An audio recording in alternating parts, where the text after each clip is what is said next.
Today's questions all have something to do with prime lenses. What are prime lenses, you ask? Prime lenses have a fixed focal length. What does that mean? It means it doesn't zoom. If you want to zoom when you are using a prime lens, you use your feet.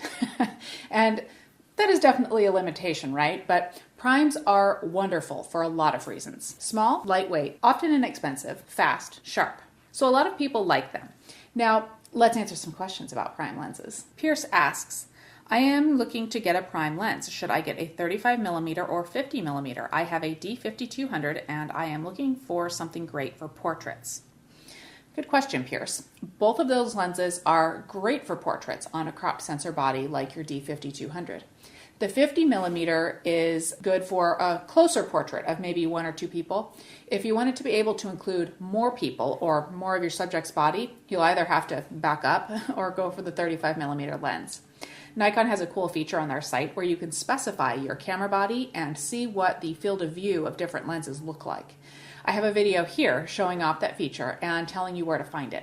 I also compare the two focal lengths in a video here. My next question is from Lucas, who says, question, I have a Nikon D5100 plus 18 to 55 and 55 to 200.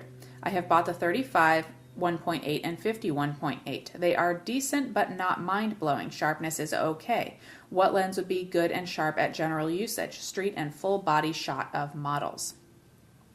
The kit lenses, the 18 to 55 and the 55 to 200, are great lenses, but they are not the ultimate in sharpness. The 35mm f1.8 and the 50mm f1.8 primes, however, can produce extremely sharp results. There are occasions where you might find, though, that you don't see that clarity. I do have a video where I discuss why your photos might not be super crisp here, but let me summarize a few of the most common issues for you. First, if you are shooting wide open on any lens, you will get great depth of field effects and be able to shoot in lower light situations, but you will get softer images.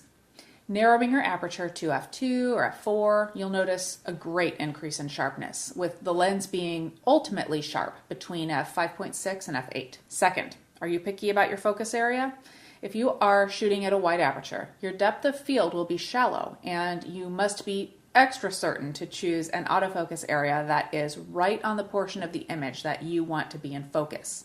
Now, this might take some practice to make sure that you know exactly where your camera focuses within each autofocus area. And third, have you considered your shutter speed? If you are shooting in low light, you might be widening your aperture and or slowing down your shutter speed.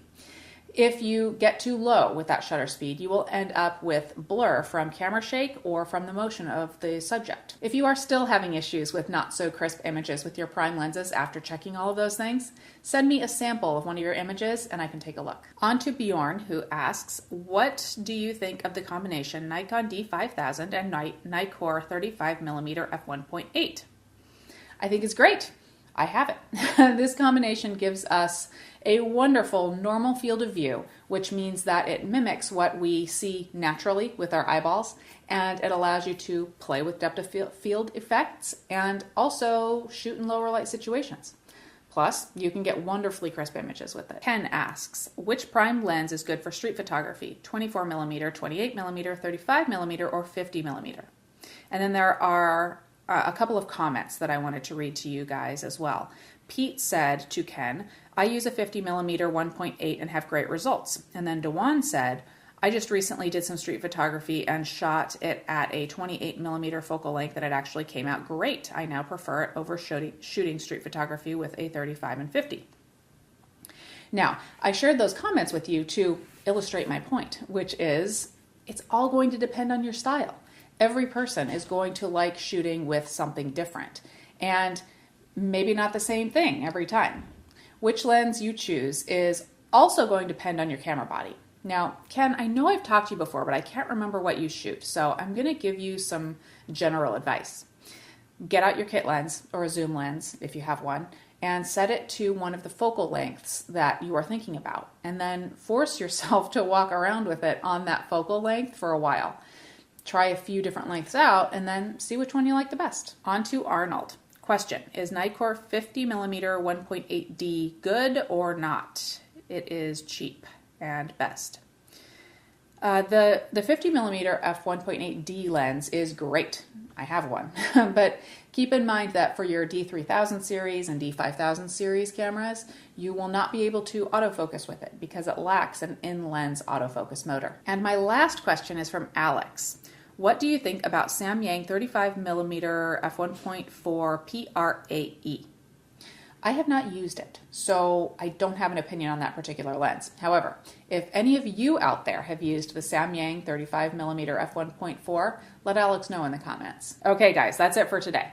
Thank you all for all of your prime lens questions. I'll keep working my way through my list of questions on cameras, lenses, and other photography stuff, so keep an eye on my Facebook page for my next question and answer video.